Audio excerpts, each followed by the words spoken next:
The mods are one of the most unpopular parts of the Mandoverse, and for good reason. Let's explore why and what could have been done to make what should have been an exciting concept actually work. The mods in their bikes were a nod to American graffiti and British mod culture, explaining their design choices. The controversy started with the bike's look, which some felt didn't belong in Star Wars, but the real issue is that the series didn't give them any redeeming qualities as it went on. The problem dragged on with awkward spinning attacks and a chase scene that proved the flashy bikes were only upgraded to look distinct, not for performance upgrades.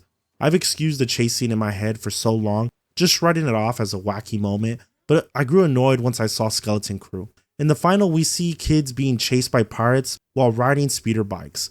These kids are blasting through the streets on their speeder bikes, and it seems ridiculous how fast they're going compared to the literal bike gang. An older cybernetically modified bike gang was slower than kids who use speeder bikes to get around the neighborhood. I understand the frustration now and see just how much the mods were mishandled in the Book of Boba Fett.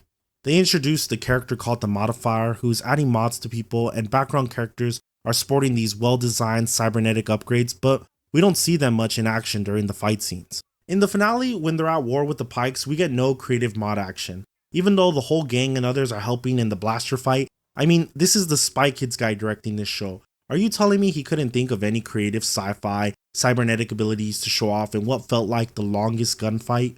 We could have had extendo arm grabbing or slapping, blaster wrist, flamethrower arms, laser eyes, eye targeting systems, rocket calves, hologram projection bait, or droidica shields. Literally, I just named the wackiest stuff, but they could have given us anything, and instead, we got spiky foot.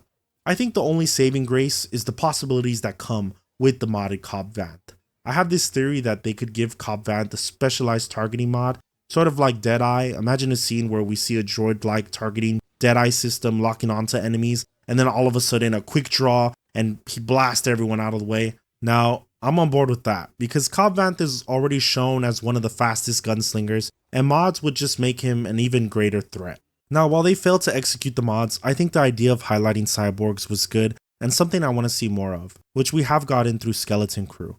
I want to see more creative mods showcased, and I hope there is space for their redemption. Let me know if you'd give them another shot if they got cooler abilities, or what you would do different in the comments below. Thanks for watching.